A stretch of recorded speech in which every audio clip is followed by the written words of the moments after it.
Évangile de Jésus-Christ selon saint Luc. En ce temps-là, Jésus, levant les yeux sur ses disciples, déclara : « Heureux, vous les pauvres, car le royaume de Dieu est à vous. Heureux, vous qui avez faim maintenant, car vous serez rassasiés. Heureux, vous qui pleurez maintenant, car vous rirez. Heureux êtes-vous, quand les hommes vous haïssent et vous excluent, quand ils insultent et rejettent votre nom comme méprisable à cause du Fils de l'homme. Ce jour-là, réjouissez-vous, tressaillez de joie, car alors votre récompense est grande dans le ciel. C'est ainsi, en effet, que leur Père traitait les prophètes. Mais quel malheur pour vous, les riches, car vous avez votre consolation. Quel malheur pour vous qui êtes repus maintenant, car vous aurez faim. Quel malheur pour vous qui riez maintenant, car vous serez dans le deuil et vous pleurerez. Quel malheur pour vous lorsque tous les hommes disent du bien de vous. C'est ainsi, en effet, que leur Père traitait les faux prophètes.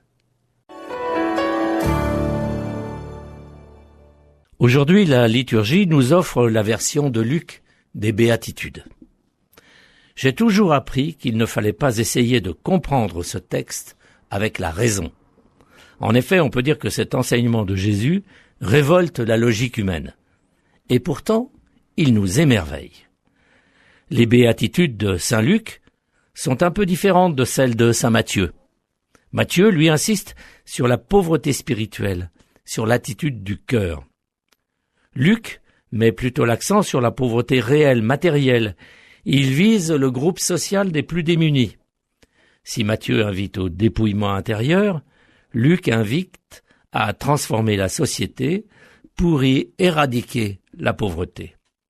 Ce sont des situations concrètes qui sont évoquées quand le Christ dit « Vous les pauvres, vous qui avez faim, vous qui pleurez, vous les méprisés, vous qui êtes insultés, heureux êtes-vous, car si vous êtes ainsi maintenant, un jour, tout sera changé, vous serez riches, vous mangerez à satiété, vous rirez, et au final, vous serez les premiers dans le royaume de Dieu. » Au fil des âges, beaucoup ont utilisé avec malignité ce texte pour en faire un argument de la faiblesse des chrétiens qui se laisseraient manipuler par les puissants avec la promesse hypothétique d'un bonheur après la mort. C'est mal comprendre les béatitudes que de penser que le Seigneur ferait preuve de cynisme. En aucun cas le Christ n'a élevé le malheur et la douleur au rang des vertus. Au contraire, il n'a cessé de vouloir guérir et soulager durant toute sa présence sur la terre.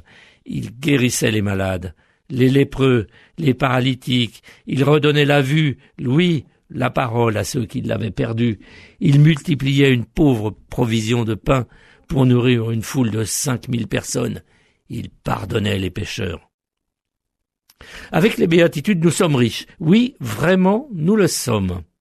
Mais savons-nous nous mettre au service de ceux qui n'ont rien, qui sont dans la détresse, dans la pauvreté extrême, en marge de notre société, à un tout petit pas du précipice?